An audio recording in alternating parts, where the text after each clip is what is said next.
begin with a question. When you read the word neurodiverse, what do you picture? Most people picture a child in a therapy room, a child being taught to sit still, to make eye contact, to stop rocking, to stop flapping their hands. While this is incredibly common, this image does not capture the entire range of neurodivergent people and the lives they lead. The word neurodiversity was coined in 1998 by Australian sociologist Jodie Singer. She proposed something that sounds simple but was, at the time, genuinely radical. That neurological differences, the way certain brains are wired, are a form of natural human variation. Not a disease, not a malfunction, not a tragedy, just a variation. The neurodiversity paradigm includes a wide range of cognitive and neurological conditions. Autism, attention deficit hyperactivity disorder or ADHD, dyslexia, dyspraxia, dyscalculia, Tourette syndrome, obsessive compulsive disorder, acquired brain injuries, and intellectual disabilities. Each of these conditions presents differently and affects different aspects of how a person processes the world.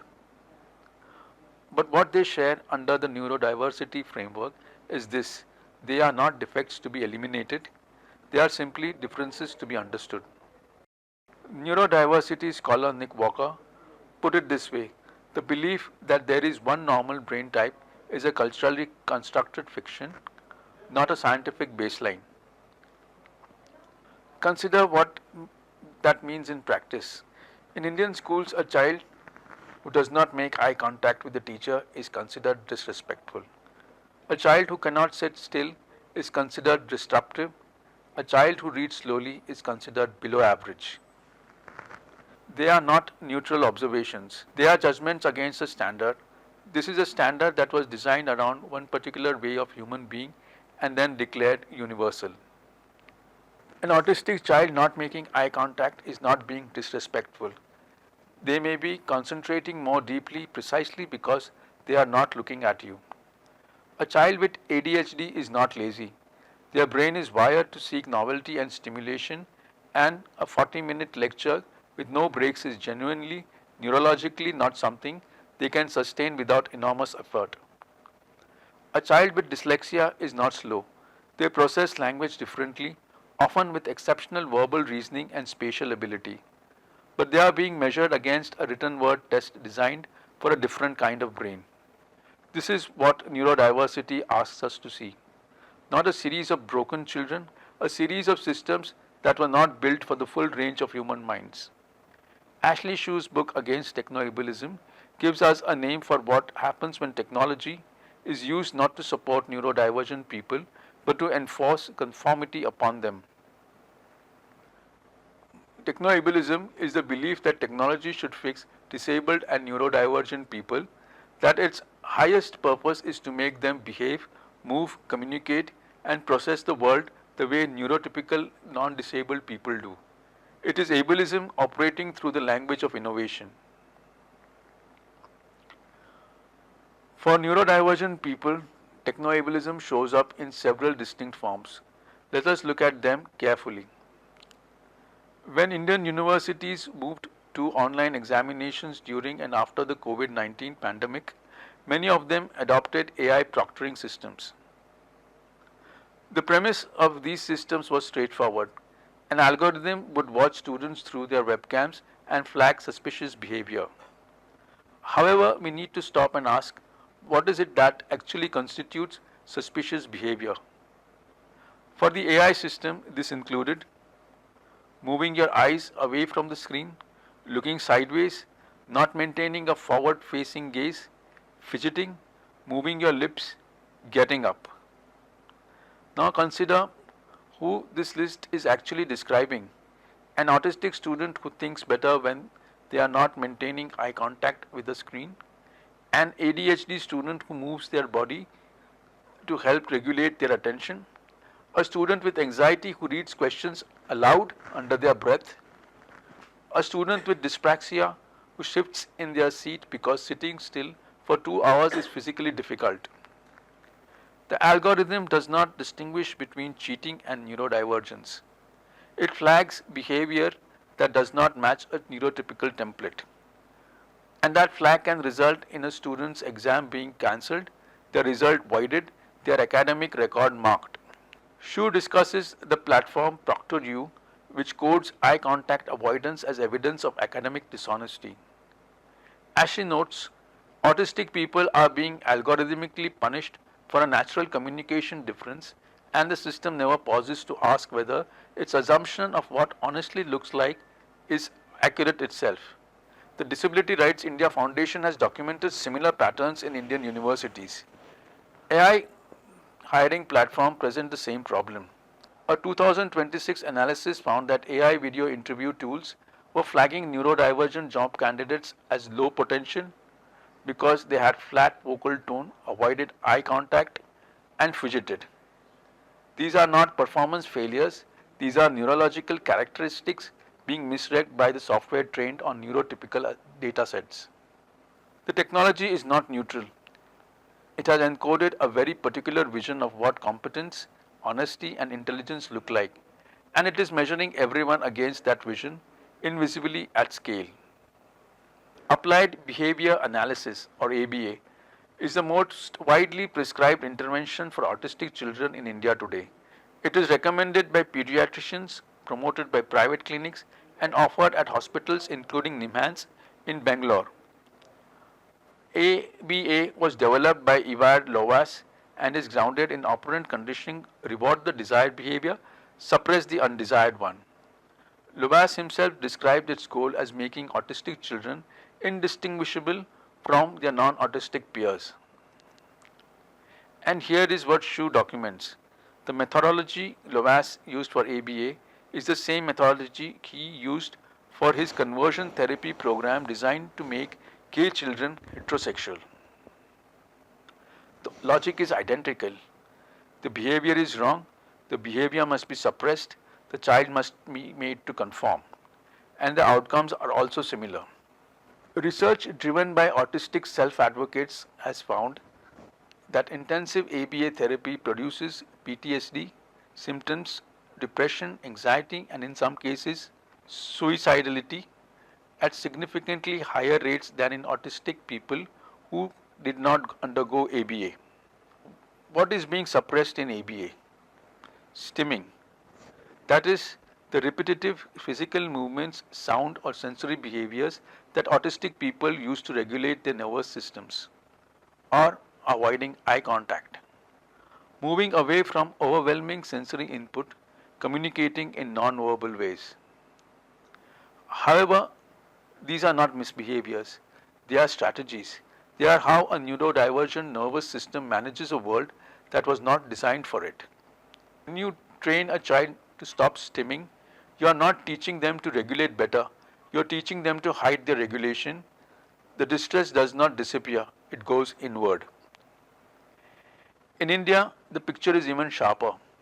A Human Rights Watch report of 2014 titled "Treated Worse Than Animals" investigated institutions and special schools across Maharashtra, Kerala, and Tamil Nadu. It documented physical restraint being used on neurodivergent women and girls, electroconvulsive therapy (ECT) administered without anesthesia or informed consent, and forced institutionalization. These are not outliers. They represent what happens when the mandate to fix takes precedence over the obligation to listen. Moving on to something more specific. Approximately 30 to 40% of autistic individuals are non-speaking or minimally speaking. This does not mean they have nothing to say. It means the channel through which they communicate is different. To address this, we have something called augmentative and alternative communication, or AAC. AAC encompasses a range of tools: symbol boards, speech generating devices, tablet applications, sign language. These tools allow non-speaking autistic people, people with cerebral palsy, people with motor speech disorders, and others to communicate with clarity and specificity. And yet, the dominant approach in Indian speech therapy and education has long been to withhold or delay AAC on the grounds that introducing it will reduce the child's motivation to speak. This is not supported by research. Studies consistently show that AAC does not suppress speech acquisition, it often supports it, but the assumption persists. Why? Because speech is considered the correct form of communication and AAC, however effective, is considered a workaround, a second best option for those who could not manage the real thing. This is technoableism operating in the domain of communication itself. The technology that could allow a non-speaking autistic person to participate fully in education, employment and civil life is withheld or discouraged because it does not produce speech and speech is what the system has decided is normal. Consider Nidhi Goyal, a disability rights activist and a comedian who is blind. She has spoken widely about how systems assume that blind people simply need to be given the same content as sighted people, delivered differently. However, what accessibility requires is redesigning the content itself, not just the delivery mechanism. The accommodation is added on, the design never changes. People with ADHD are frequently described in workplaces and schools as disorganized, inconsistent, able to prioritize, and poor at time management. These descriptions are accurate in the sense that they describe real experiences, but they describe the experience of a person with ADHD operating inside systems that were designed without them in mind. The ADHD brain does not have a consistent supply of the attention chemical dopamine. It spikes in response to interest, urgency, novelty, and passion. It is not that people with ADHD cannot focus, it is that they cannot consistently focus on demand, which is what most workplaces and schools require.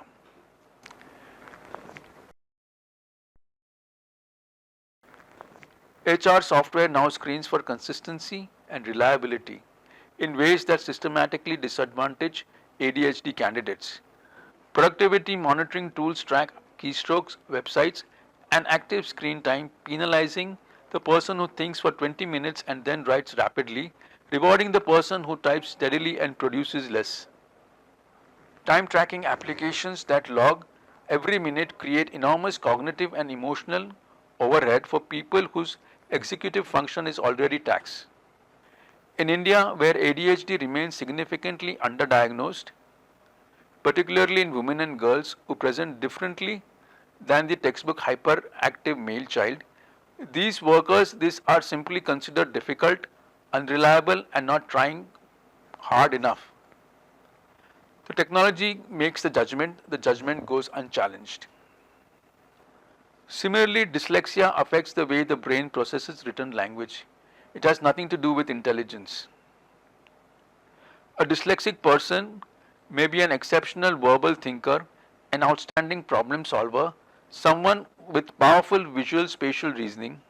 They may be a gifted storyteller, but place them in front of a written examination with a time limit, and the examination will measure their dyslexia, not their ability. In India, the RPWD Act of 2016 includes dyslexia as a specified disability and mandates reasonable accommodation. In educational settings, scribes, extra time, and alternative formats are provisions that exist on paper. What happens in practice is less consistent. The National Testing Agency, which conducts NEET and JEE and other examination, has faced repeated criticism from disability rights advocates for inconsistent application of accommodations. Students who are legally entitled to a scribe are told to apply again. Students who need large print question papers receive standard ones. The digital transformation of these examinations, which was supposed to make accommodation easier, has in many cases made it more difficult. The online platforms were not designed with dyslexic users in mind, and the interface itself becomes an additional barrier. This is the pattern Shu describes: technology introduced as a solution, technology designed without the user fails to use it in the way it was intended, and the conclusion drawn is that the user is the problem. There are two coexisting beliefs about neurodivergent people. One belief says they are citizens with rights, the other say that they are dependents who need to be managed. The tension between these two beliefs is the tension that runs through every institution that deals with neurodivergent people. It is there in the school that includes a child in the classroom while still sending them out for separate sessions. It is there in the employer who states a commitment to diversity while deploying an AI screening tool that removes neurodivergent candidates before any human has seen their application. It is there in the clinic that speaks the language of rights and consent while prescribing a therapy whose goal is to produce a child who looks like, sounds like, and behaves like they are not autistic. Shu makes a point that deserves to be stated plainly. Disabled and neurodivergent people are not passive recipients of technological rescue. They are experts on what it is like to live in their bodies, in their minds, in their institutions. When that expertise is ignored, when the design decisions are made by people who have never lived neurodivergent, you get AI proctoring that punishes autistic eye contact. You get ABA therapy that produces trauma in the name of normalization. You get communication technologies withheld because speech is considered more legitimate than a device. You get workplaces measured by neurotypical productivity metrics. You get examination systems that test the barrier instead of knowledge. And beyond the individual harm, there is a collective loss. Research on cognitive diversity in teams consistently shows that groups with varied cognitive styles outperform homogeneous groups on complex problems. The ADHD brain that hyperfocuses and makes unexpected connections, the autistic person who notices the detail everyone else has missed, the dyslexic thinker whose visual spatial reasoning sees solutions that linear thinkers overlook. They are not consolation prizes, they are genuine cognitive assets. But you cannot access those assets if you have already filtered out the people who carry them through AI screening tools, through examination systems, through workplaces that measure focus by the hour, through schools that equate stillness with learning. Technoableism does not just harm neurodivergent people, it impoverishes everyone who would have benefited from that what those people had to offer if the systems had been built to include them. I want to return to where I started. The child in the therapy room being taught to stop rocking, to make eye contact, to be someone else. What if the question was, what does the child need in this environment to think clearly, communicate freely, and participate fully? Those are different questions, they produce different answers, and they produce very different futures. So the next time you encounter a technology that claims to measure intelligence, honesty, or competence, or potential, ask one question: whose brain was this built for?